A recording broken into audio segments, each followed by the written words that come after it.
Hello दोस्तों, welcome. इस video में हम क्लास 9th मैथ्स के सेकंड चैप्टर पॉलिनोमियल्स इसकी फर्स्ट एक्सरसाइज करेंगे, यानी एक्सरसाइज 2.1। इस पूरी एक्सरसाइज में 5 क्वेश्चंस हैं और सभी क्वेश्चंस को हम इस वीडियो में करेंगे। और जो इसके कॉन्सेप्ट इसमें यूज़ होंगे मैं आपको क्वेश्चंस के साथ साथ में समझा दूंगा। तो शुरू करते हैं। ऑलराइट, तो पहला क्वेश्चन है, which of the following expressions are polynomial in one variable. हमें बताना है कि इनमें से कौन से पॉलिनोमियल वन वेरिएबल में हैं, एंड विच आर नॉट, और फिर साथ में रीज़न भी देना है। तो करते हैं शुरू। तो सबसे पहले हमारे पास है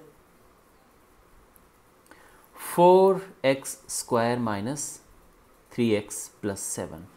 तो इसका मैं आपको कॉन्सेप्ट समझा देता हूँ। देखो, पॉलिनोमियल क्या होता है?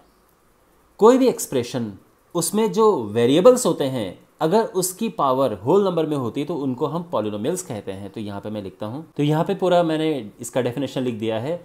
An expression is called a polynomial if powers of variables are whole numbers. तो जब भी वेरिएबल की पावर्स जो होती हैं होल नंबर्स में होती हैं, सभी वेरिएबल्स की पावर होल नंबर होनी चाहिए, तो उसको हम कहेंगे पॉलिनोमियल। ध्यान रखना, अगर हमारे पास फॉर एग्जांपल x² + y है, ये बिल्कुल ये पॉलिनोमियल है। ये अलग बात है कि पॉलिनोमियल 2 वेरिएबल्स में है, क्योंकि यहाँ पर जो पावर है होल नंबर में, इसकी पावर 2 इसकी पावर 1 है। अगर मैं यहाँ पर x लिख देता हूँ तो ये भी पॉलिनोमियल है, लेकिन इस बार ये 1 वेरिएबल में है। ठीक है, तो ये पॉलिनोमियल इन 1 वेरिएबल है। अगर यहाँ पर मैं लिखता हूँ x² + 1/x, तो ये जो है, इसको अगर हम सिंप्लीफाई करते हैं तो x² + x⁻⁻1 आ जाएगा, और ये पॉलिनोमियल नहीं है, क्योंकि इसमें जो पावर है इस बार -1 हो गया है। -1 होल नंबर नहीं होता है। इसी तरह से अगर हम लिखें कि x + √x, तो √x का मतलब पावर हाफ होता है, और ये भी होल नंबर नहीं होता है हाफ, इसीलिए ये भी पॉलिनोमियल नहीं है। तो ये है पॉलिनोमियल। आई होप आपको समझ आ गया होगा, और अब इन क्वेश्चंस को करने में आपको प्रॉब्लम नहीं होगी। चलिए, तो क्या ये पॉलिनोमियल है? बिल्कुल है, यस। तो यहाँ पर जो पावर्स हैं, क्या है? यहाँ पे पावर 2 है, यहाँ पे पावर 1 है। वेरिएबल्स क्या क्या है यहाँ पे?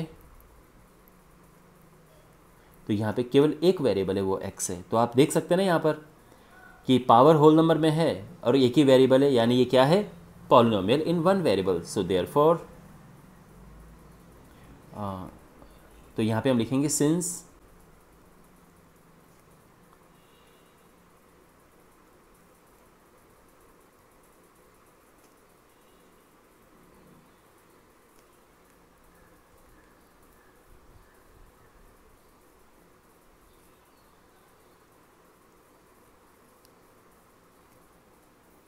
तो ये हम फाइनल स्टेटमेंट लिखेंगे, सिंस पावर्स ऑफ वेरिएबल। तो यहाँ पे वेरिएबल है, सिंगल वेरिएबल है, वो वेरिएबल क्या है? x है। आर होल नंबर, तो यहाँ पे जो पावर है होल नंबर है, आप देख सकते हैं 2 and 1। Therefore the given expression, जो ये एक्सप्रेशन है, is a polynomial in 1 variable. तो पॉलिनोमियल इन 1 वेरिएबल, ठीक है। तो यहाँ पर आई होप ये सब क्लियर हो गया होगा आपको। अब सेकंड, यहाँ पर है y² + √2। देखो, यहाँ पर आपको लग रहा होगा कि सर ये रूट में है, तो ये तो पॉलिनोमियल नहीं हो सकता है, क्योंकि पावर इसकी हाफ हो जाएगी, हाफ होल नंबर नहीं होता है। लेकिन ये कांस्टेंट है, और हमें कांस्टेंट से कोई मतलब नहीं है, हमें बस वेरिएबल देखना है। तो अगेन यहाँ पर जो पावर है दैट इज़ 2, और जो यहाँ पे वेरिएबल है वो एक ही वेरिएबल है, और ये है y।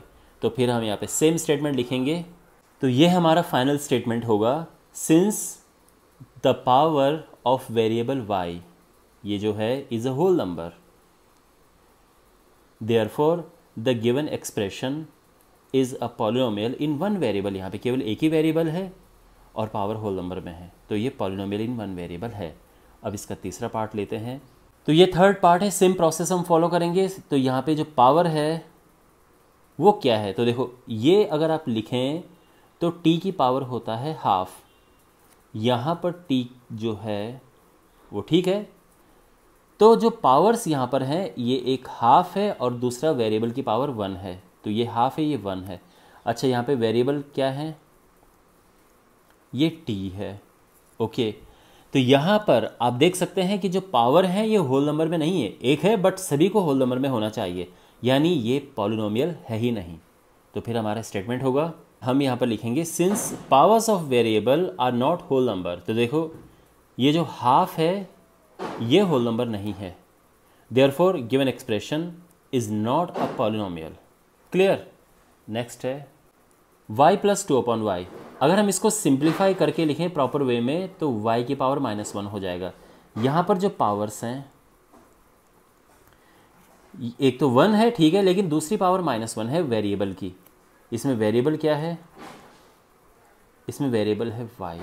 तो बिकॉज पावर जो है होल नंबर नहीं है, -1 होल नंबर नहीं होता है, तो हम ये कह सकते हैं बिल्कुल जो यहाँ पर जिस तरह से लिखा है वैसे हम यहाँ पे लिखेंगे कि पावर होल नंबर में नहीं है, इसलिए ये पॉलिनोमियल नहीं है। तो यहाँ पर ये फाइनल स्टेटमेंट होगा, since powers of variable y जो है are not whole number, therefore given expression is not a polynomial. तो यहाँ पर ये जो पावर है जी, यहाँ पे इसमें -1 जो है ये होल नंबर नहीं है, इसी वजह से ये पॉलिनोमियल नहीं है। यहाँ पे हमारे पास देखो इसमें पावर क्या है,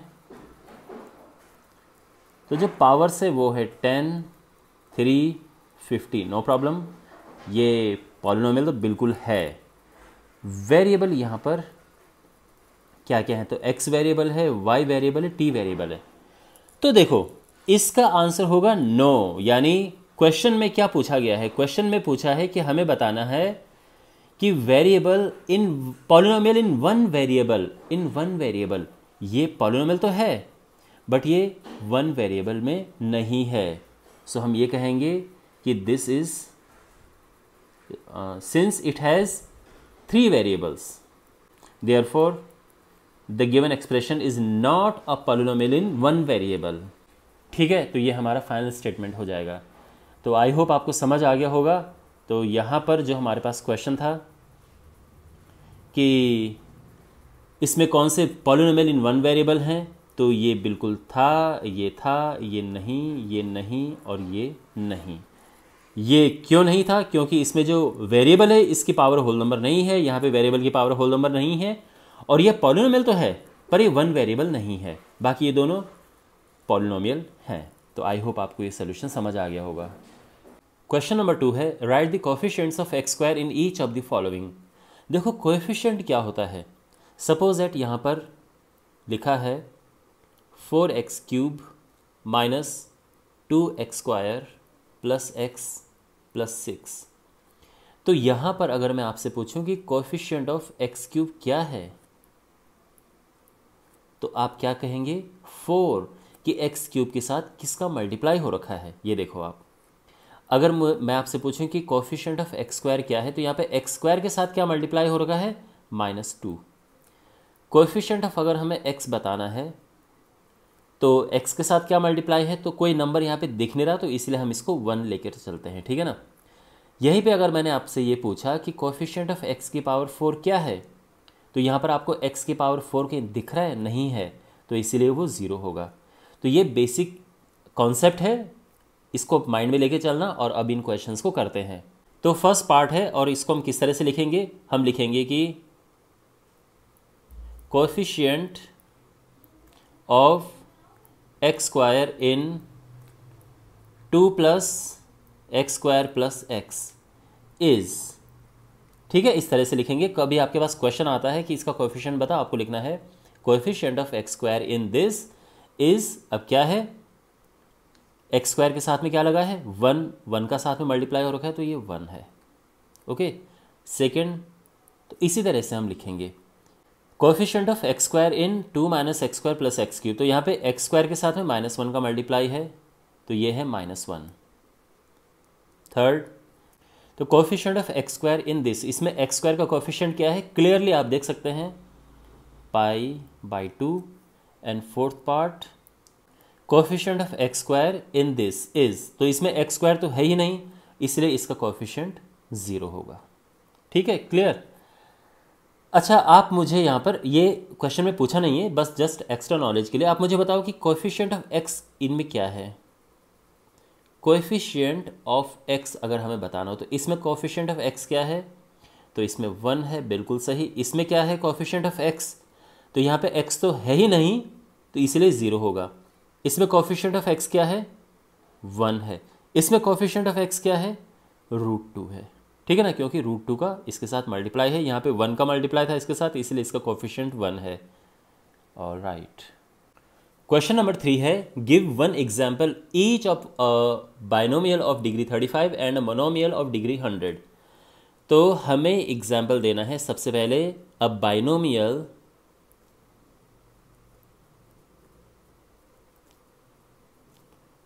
ऑफ डिग्री 35। तो क्या होगा, देखो डिग्री होता है सबसे बड़ी पावर, ये ध्यान रखना, जो सबसे बड़ी पावर होती है। अब बाइनोमियल है यहाँ पे, तो यानी 2 टर्म्स होनी चाहिए। तो यहाँ पे हम लिख सकते हैं, देखो ध्यान रखना सबसे बड़ी पावर हमें 35 रखना है, तो x की पावर 35 हो गया, और क्योंकि बाइनोमियल लिखा है तो 2 टर्म्स होनी चाहिए। दूसरी टर्म यहाँ पे कुछ भी हो सकता है, आप चाहो तो x लिख सकते हो, आप चाहो y लिख सकते हो, आप चाहो x की पावर 34 लिख सकते हो, पर ध्यान रखना बड़ी पावर यही होनी चाहिए। आप चाहो 1 लिख सकते हो, आप ऐसे रहने दो, ठीक है। और दूसरा है अ मोनोमियल ऑफ डिग्री 100।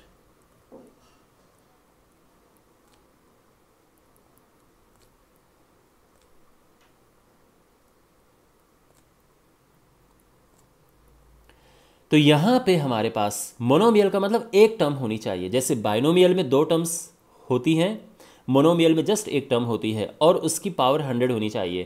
तो x की पावर 100, और ये आंसर आ गया। आप चाहो तो इसमें 4 का मल्टीप्लाई भी कर सकते हो, क्योंकि अभी भी एक ही टर्म है, ये अलग अलग टर्म्स के लिए प्लस माइनस से इनको सेपरेट होना होता है। तो यहाँ पर अभी भी एक टर्म है। एनीवे आप इसको ऐसा छोड़ सकते हो, और ध्यान रखना हो सकता है कि आपके बुक के पीछे दूसरा आंसर हो, या आपके टीचर ने आपको दूसरा आंसर बताया हो। इसके अनंत आंसर हो सकते हैं। आप यहाँ पे x की जगह पे y लिख सकते हो, z लिख सकते हो, है ना। आप चाहो अंदर यहाँ पे 6 लिख सकते हो, 8 लिख सकते हो। तो ये सारे ही इसके आंसर हैं। ऑलराइट, तो आई होप आपको समझ आ गया होगा। क्वेश्चन नंबर 4 है, right the degree of each of the following polynomials. Degree का मतलब होता है सबसे बड़ी पावर। सो वेरिएबल की पावर ध्यान रखना, ऐसा नहीं कि अगर मैंने x की पावर यहाँ पे 5 लिखा है और यहाँ पे 2 है, इसकी पावर 8 है, तो इसकी डिग्री 8 आप कह दो, ऐसा नहीं होना, ऐसा नहीं है, ठीक है। वेरिएबल की सबसे बड़ी पावर देखते हैं, तो जैसे तो यहाँ पे वेरिएबल की पावर 5 है, तो इसकी डिग्री 5 है।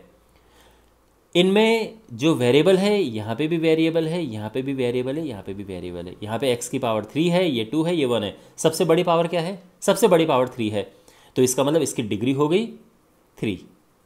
यहाँ पे सबसे बड़ी पावर क्या है, यहाँ पे सबसे बड़ी पावर 2 है, तो यानी इसकी डिग्री 2 है। यहाँ पे सबसे बड़ी पावर क्या है, तो ये t की पावर 1 है, तो ये 1 हो गया। और यहाँ पे वेरिएबल तो है ही नहीं, तो इसकी डिग्री है 0। जहाँ पे बिल्कुल भी वेरिएबल नहीं होता है, वो कांस्टेंट पॉलिनोमियल होता है, उसकी डिग्री 0 होती है, ठीक है। तो इसको किस तरह से हम प्रॉपरली लिखेंगे, degree of 5x³ plus 4x² plus 7x is equal to, इसकी डिग्री क्या है 3। Second, degree of 4 - y² is equal to 2। Degree of 5t - √7 is equal to 1, and degree of 3 0, ठीक है। एक मैं आपको एक्स्ट्रा यहाँ पे जानकारी देता हूँ, जिसकी डिग्री 3 होती है, ऐसे पॉलिनोमियल को कहा जाता है क्यूबिक पॉलिनोमियल। तो ये क्यूबिक पॉलिनोमियल है। जिनकी डिग्री 2 होती है उनको कहा जाता है क्वाड्रेटिक पॉलिनोमियल।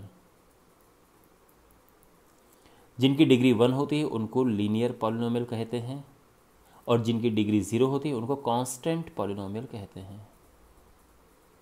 तो ये कांस्टेंट पॉलिनोमियल है, ये linear polynomial, quadratic polynomial, cubic polynomial. ये पूछा नहीं है, बट फिर भी आपको पता होना चाहिए। अब हमारे पास है question number 5, classify the following as linear, quadratic and cubic polynomials.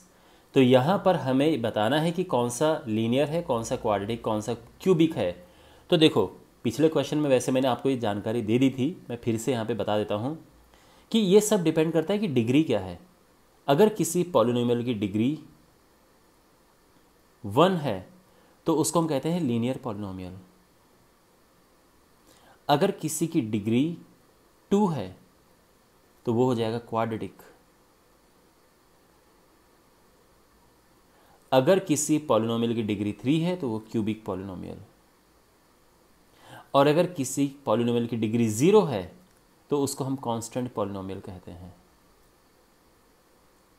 अब ये जो यहाँ पे इंफॉर्मेशन है इसका हम यूज़ करेंगे इस क्वेश्चन को सॉल्व करने में। तो यहाँ पर इस क्वेश्चन को इस तरह से लिखते हैं, देखो एक हम लिस्ट बना देते हैं, यहाँ पे सारे पॉलिनोमियल्स हम लिख देते हैं।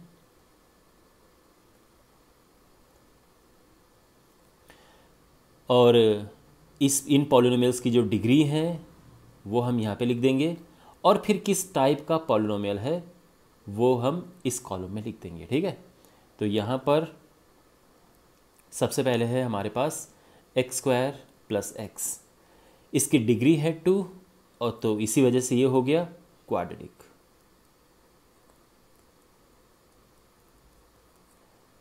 सेकंड x - x³, इसकी डिग्री क्या है 3, ये क्या होगा क्यूबिक पॉलिनोमियल। थर्ड हमारे पास है y + y² + 4, इसकी डिग्री है 2, सबसे बड़ी पावर 2 है तो ये भी हो जाएगा क्वाड्रेटिक। फोर्थ 1 + x, इसकी डिग्री है 1 क्योंकि सबसे बड़ी पावर 1 है तो ये हो जाएगा लीनियर।